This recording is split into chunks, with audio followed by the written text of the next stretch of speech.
রাজশাহীর দুর্গাপুরে হত্যার প্রতিশোধ নিতে আসামিকেও মারা হলো পিটিয়ে। হামলায় ভাঙা হাত পা নিয়ে হাসপাতালে কাতরাচ্ছেন নিহতের স্ত্রী সন্তান। এ নিয়ে এলাকায় ছড়িয়েছে আতঙ্ক। পুলিশ বলছে ঘটনার পরই গা ঢাকা দিয়েছে অভিযুক্তরা।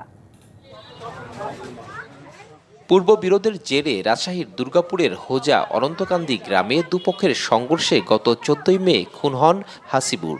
এই ঘটনায় ওয়াজেদ আলী সহ 18 জনের বিরুদ্ধে মামলা হয়। 1.5 মাস আগে জামিন পেলেও আসামিরা এলাকায় ফিরতে পারেননি। 1 সপ্তাহ আগে গোপনে বাড়ি ফেরেন ওয়াজেদ ও তার ছেলে মাসুম।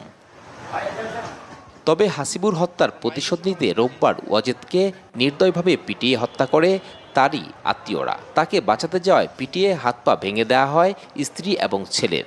হাসিবুর মরে গেছিল, খুনের বদলে খুন করবে। রান্দা রাখতে এখন কে মারছে না মারছে হাসিবুরই বিলে গেছে, কিন্তু আমার স্বামী মারেনি।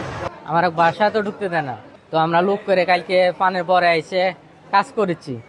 ওই থেকে আমার অ্যাটাক করেছে, মানে ওদের পক্ষে লোক মারা গেছে, আমারও একটা লিবি। তাই এই এলাকাবাসীর দাবি, সন্দেহের বশবর্তী হয়েই পরিকল্পিতভাবে ফুফাতো বোনের স্বামী ওয়াজেদকে হত্যা করা হয়। হাসিবুর হত্যার সাথে আমার মামাদের কোনো সম্পর্ক নাই। সম্পত্তি ষড়যন্ত্র করে সম্পত্তি লিবি বলে এই কাম করেছে। মাথাটা ওই ওটার মারা হয়ে গেছে, আগে ওই কেন্দ্র করে এটি মারিছে, মেরে ফেলা হয়েছে। এদিকে ওয়াজেদ হত্যায় অভিযুক্তরা পালিয়েছে বাড়িঘর ছেড়ে। ইতিপূর্বে স্কিম নিয়ে একটা তাদের মধ্যে পূর্ব শত্রুতা ছিল। এর জের ধরে গতকালকে এরকম একটা অনাকাঙ্ক্ষিত ঘটনা ঘটে। এখন পর্যন্ত তারা মামলা দায়ের করে নাই। আমরা এজাহার পাইলে আইনগত ব্যবস্থা গ্রহণ করব। ময়নাতদন্ত শেষে সোমবার রাতে ওয়াজেদের মরদেহ পরিবারের কাছে হস্তান্তর করেছে পুলিশ।